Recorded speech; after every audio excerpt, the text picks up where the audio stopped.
the brain likes easy. And the easy thing is to go, I'm going to keep putting it off and distracting yourself.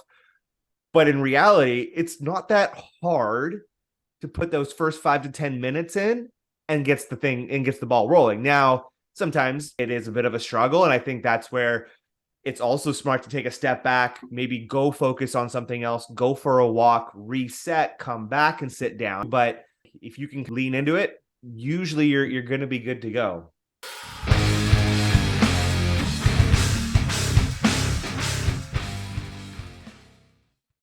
Hey everybody, welcome back to the Mind Muscle Connection. I'm Joe Klemczewski with Tyler Wiebe. And today I want to bring up a topic that was really kind of introduced to me in a different way, a different perspective than ever before this weekend. And it is procrastination, which I feel like I have really never had a problem with, and I'll explain that a little bit. But yet, at this phase of life, I kind of feel I do. So I am revisiting the topic a little bit on a personal level. But Tyler, I was able to speak with CT Fletcher, and I must admit, I did not know this guy. Man. He didn't know me. And then I find out after I had spoke with him, after I ate lunch with him and said our goodbyes, I thought, I bet, who was that guy anyway? So I look him up, 2.5 million Instagram followers, and he's just this living legend. And I thought, holy shit, like, gosh, I wish I would have known that when I was with him that day. But as you guys all probably know, and I did not, he had a valve replacement surgery earlier in life, had some heart issues. Then he ended up, I think, coding 5 times, literally waiting for a heart transplant once that valve needed replaced again. As a lot of things biological, you just can't do that again. So he needed an entire heart transplant. So 5 years ago to that week, he had his heart transplant. And his speech, I mean, somebody who's accomplished so much in his life, some bench press championships and all kinds of strength feats, one of the strongest people who've ever lived, he was giving this pretty, gosh, I don't want to say subdued. He was very much in control of the way he was presenting this information, but it's all about procrastination. Whatever you want to do, whatever you're thinking about accomplishing, do it today. Do not wait until tomorrow. He said, I had tomorrow taken away from me several times. I should not be here.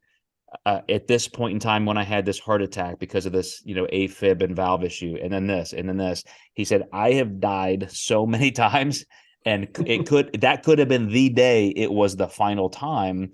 And so it's one of these, like, every day is a gift kind of speeches.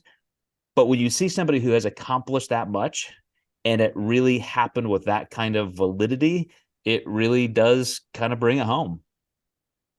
Yeah, I remember when he got super popular. It was I command you to grow. That was one of his things. I don't know if you came across like that video, but he was doing like a single arm bicep preacher curl, and he was just yelling at his bicep, I command you to grow. It's pretty funny. And if you actually go on Yeah. Spotify, he has like an album, and it's essentially just him like yelling at you and motivating you like through your headphones. It's pretty awesome. Like occasionally I put a couple way back in the day on some workout playlists, and occasionally they'll come back up and he's just yelling in my ear, I command you to grow. And so yeah, that's pretty cool that you got to meet him. Unfortunately, not knowing who he was, but yeah, Maybe I mean, hey, even all the better. you know what, in our industry, like, they do tend to be a dime a dozen, these type of people. And I think he has waned a little bit since his initial popularity. But to the procrastination issue, I think I'm probably the opposite of you. That has been one of my biggest issues growing up, and something that I've struggled a lot with, of just, putting it off. I remember in school, not never doing, like, at least in like high school and elementary school, never doing assignments or always waiting until the last minute to do things. And so as I've gotten older, that's actually now started to get better as I've, been able to, start reining it in, start learning just to not procrastinate. It's not worth it. That doesn't mean that I still don't struggle with it. And there's still things that will, get put on the to-do list, and, they get kicked to next week and the week after. And so in a few areas of my life, there's still my staff has to get on me to get things done on a more timely manner. But yeah, for me, it's a little bit of an opposite thing. But yeah, those talks are always great. I think it definitely does kind of bring it home. I'm always curious of like, how do you turn that when you don't have that experience kind of into that mode, right? I was talking with a old client coming back this, today, and she just had a child, and we were kind of talking about how no matter how much you expect it to be hard, you truly don't know until you go through it. And so it just, when you kind of talked about that, it made me think of that and how, not all of us are going to experience death in a sense where, hey, we do get tomorrow. And so it's how do you actually then try to take that theoretical experience and turn that into action? Well, I think we have to think of it in two or three levels, because there is the mundane. So I, several years ago, made it a goal of mine just to not let things wait. So, organizing my desk, taking the garbage out. Like, I don't say I'll get that later. If I see something that needs done, I just do it. And that has made my life so much better because I just don't have stuff piling up. The second level, though, is you hear a lot of people talk about, well, you may not like it, but you just have to do it. Jocko Willington, here's my picture of me waking up at 4:30 every morning. Like, I don't like it, don't feel like it, but I just fucking make myself do it. And like, yeah, there's some value to that. And there are some things that you have to do, even though you don't like it. And that's where you get some accountability. But there's a third level, and I think this really shows you the symptoms of where you want to put your energy. If I'm not excited to do something, then why am I forcing myself to do it or feeling bad about not doing it? I said this a few episodes ago. For 7 years, I said, I'm going to do yoga. And finally this year, I'm like, I didn't do it again. It was on my list. January 1, I'm doing yoga. And finally I said, I guess I just don't want to do yoga. So I joined my friend's martial arts studio, and now I can't get enough. I'm over there 4 or 5 days a week. And I found something giving me what I wanted, which was functionality and better mobility, but I love it. And you can't keep me away from it now. But you couldn't get me there for 7 years when it wasn't what I really perceived as something of value. So I'm going to say it like this before you comment. You got to find those things that really draw you in, and then let everything else fall to the side. If you don't want to do that, then I think that's okay. And we have to be able to sort through that level 1, level 2, and level 3 I just described. Well, maybe you should have stuck with yoga considering the shoulder subscap injury. Yeah, I would not be tearing. I would I not mean, be you're tearing just up. as Gumby now, but in a different way. Right, mobility, because Yeah. everything is torn on this side. Yeah.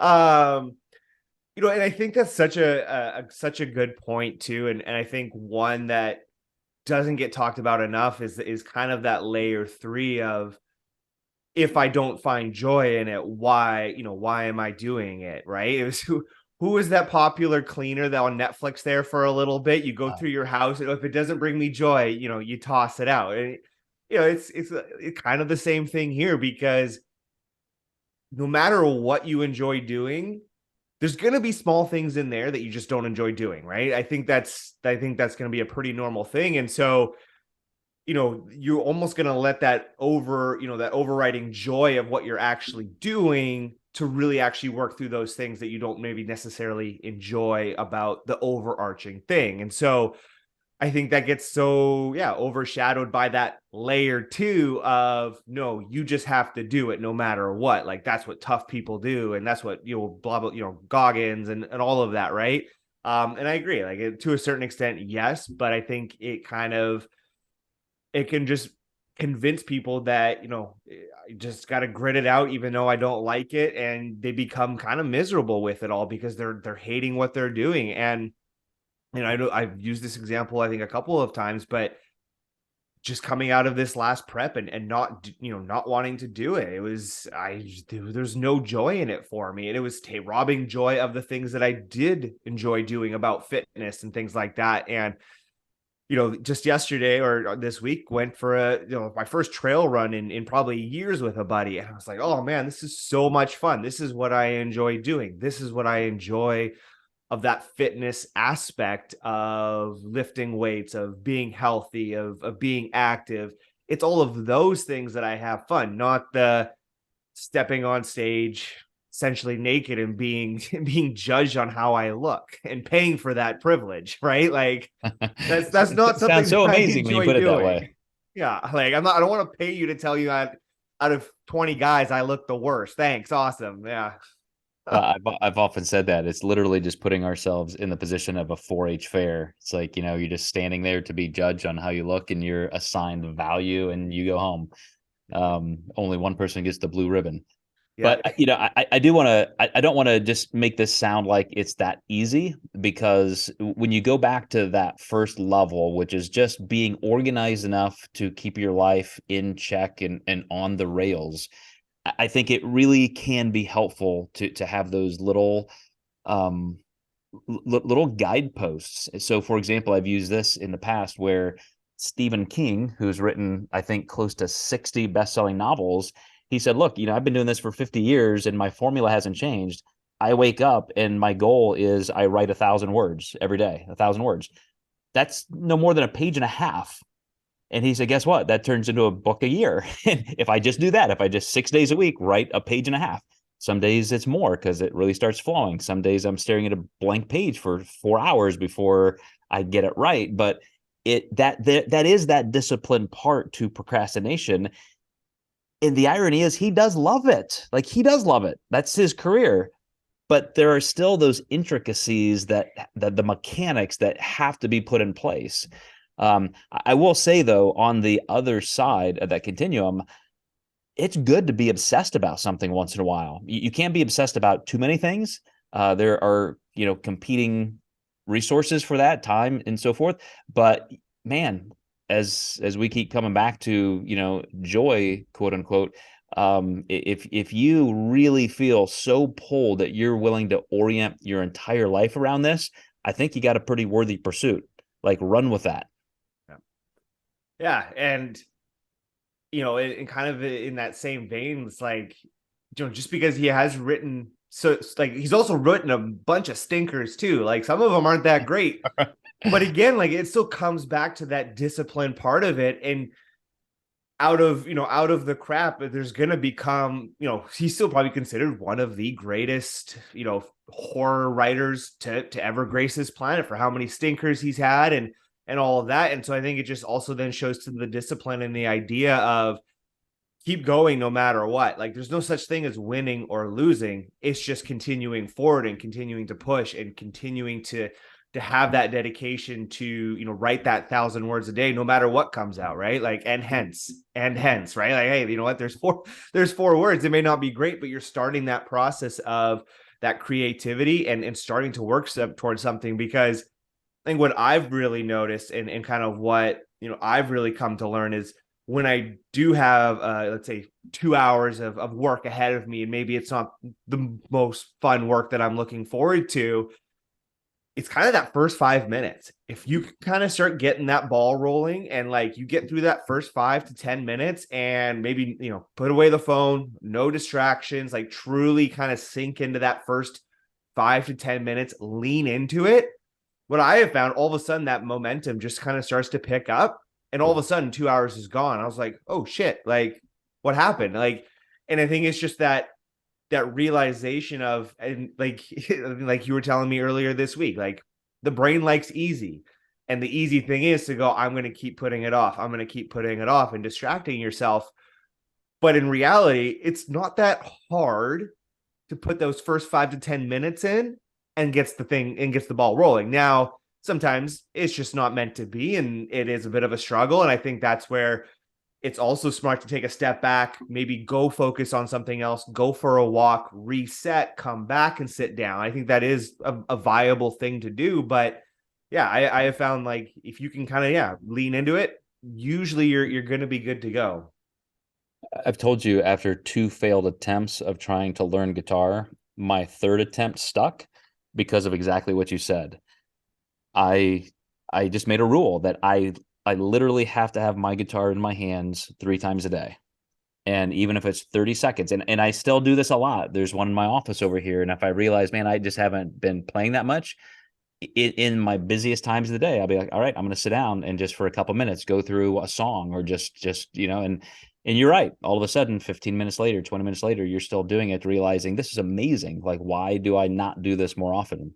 But on more of the work part, I would like to ask you, when you were just starting out in a bodybuilding career, I'm going to guess there was that keen sense of obsession. You were looking stuff up, you were reading articles, you were watching other people compete, you were following the drama and the soap opera of the pros. And every workout, you like, you didn't want to leave the gym. Like, you loved it that much. And that's great. Like, that's that obsession that you want to really drive you forward. At some point between where you are right now, which may be just a lull, 2 years from now, you may be like, wow, I'm really excited to do this again. Um, there were times when it was work. It's like, okay, I don't feel like doing cardio. I don't feel like doing meal prep. I don't feel like doing this, but the goal was still there and you were willing to really work for that goal. Obsession is not going to be that high point every day, but I think that's how you at least etch that into your life as something that you really can be proud of, even if you leave it later or if it wanes down into more of a hobbyist mentality. But there is time when it's a little bit of work. And I'm curious kind of how you feel your career has transitioned in that way. Yeah, I mean, I think it's transitioned a couple of times because not only has it felt like work through bodybuilding, it's felt like work through work.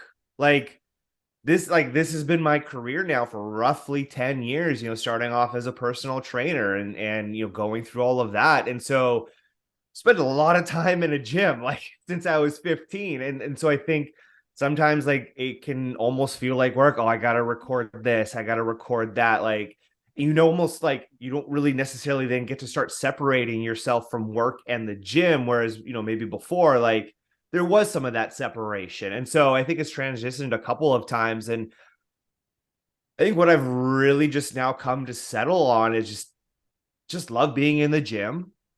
I love lifting weights. I love, I like the side effects of looking good. Like it's a pretty good side effect. And it's just more so now become a much more just part of who I am, and not necessarily for, certain pursuits or X this or X that. It's more so the longevity, the healthiness of it. I think I've kind of renewed my passion since I've started working with you, just kind of with the style of training and, really seeing a lot of progress over the last year and, the pursuit of personal PRs and pushing the intensity, because I think I've reached a level now where the workouts are very internal and very like mind to muscle, like connection. Haha, that's the name of the podcast. But like truly, like it's the skill has reached a level now where it's, mid set, feeling and making certain adjustments. And it's become something a little bit different now than it was, 5 years ago, 6 years ago, 3 years ago, when it was, 2 hours in the gym and just killing myself. It's just completely changed in that fashion. And then it's just fueling everything else outside of my life. And yeah, it's just kind of become that now. And Are you yeah, commanding your muscles to grow now? I'm just yelling. People look at me funny. They're like, "What's this guy yelling about?" And yeah, yeah. I'm looking at my triceps, look at my, my quads. You curved us over into the realm of work, and I'm kind of glad you did because I was going to go here as well. Um, no secret that I'm an introvert. I love being around people. I do, but then I need to go home and recharge. I can only do it in doses. So my natural inclination is to procrastinate on things, to just not even put myself in these situations. And one of these occurred yesterday, and it's just a brilliant example of why not procrastinating will usually lead to good things. You can always pump the brakes and just say no to something. But one of my clients had a grand opening. He's a big commercial realtor, and they had this huge new building, a historic building they renovated, and it was a really cool thing. And he didn't even tell me until like the day before. And he's like, "Oh, by the way, can you come over? Really be cool if you came over and meet some people." So I'm like, I gotta, first of all, it's a social thing. So my initial response is no, but then I'm like, Stress goes up. I have to Yeah. move something. I have to, do this. I'll see if I can. And then I immediately like emotionally punch myself in the face and say, okay, like, don't be a dick. Like, you always do this. You always make excuses not to go somewhere social. And again, one of these mantras or life schemas I put into place a few years ago is I committed that I would never say no to these things, that my initial impulse would be yes instead of no. Even though, as you can see, it's still a fight. I said, yes, I will do it. I'm going to come. And I'm not kidding, dude. Like, the very first person I meet when I walk in this place filled with people is one of the coolest, best guys I've ever met in my life. And he was one of my very first clients in Evansville almost 30 years ago. We had some great relationship time in different ways, business and as client coach. And I just haven't seen him in years. We've lost track. He has grandkids now. I have grandkids. And just like to be able to, I mean, he bear hugged me and we talked forever and I got to meet some other people. And you walk away from that thinking, wow, I literally almost procrastinated this right off my schedule. And it was such a great time. And I mean, business will come out of this. Personal relationships will probably, with reconnections and even just starting from scratch will happen, all because I said yes. Yes, man. Yes, man. Yes, man. Yes, I man. know we've made that reference before, so I'm glad we had a chance to do that again. Deep cut for those who've been listening for a while. There you go. Yeah. What a Yeah, episode like 4. something like that. Yeah. Yeah. And again, I think you kind of come back to like just that momentum that gets built by just kind of saying yes to the work or yes to that function. Like, you kind of gain confidence from that, and like, no, that is that right decision. You start to get that experience of, yeah, just knowing that tangible payoff that does come from saying that yes, right? It's not just like well, if I said yes, maybe it would be good, right? It's no, when I say yes, 98% of the time, it's a pretty damn good thing to do. And I think that typically that's going to be the same thing when it comes to, your work, to your relationships, to, to everything. Like, do not sweep things under the rug. Deal with them when you have that chance and that opportunity and it comes up, because I think there's a reason sometimes, we have those things come up, and, you just have to say yes to those in the moment, as much as it might suck. Like, I know I've been through that, a lot, just even in therapy, where it's like things come up, you don't really want to deal with it, but there's a reason that they're coming up, right? Like, it's time. It's time to deal with that. I've said this before. My life word, if you had to just put one word on my epitaph, would be the word movement. And it's the exact opposite of procrastination. But I just find, as long as I'm moving forward, I just don't feel depressed, anxious, bored. I don't feel like life is passing me by. You're just staying in the flow just by constantly staying in motion. So thank you, Tyler. Appreciate that, and your good experience on this topic. And we will see you guys next time in the Mind Muscle Connection.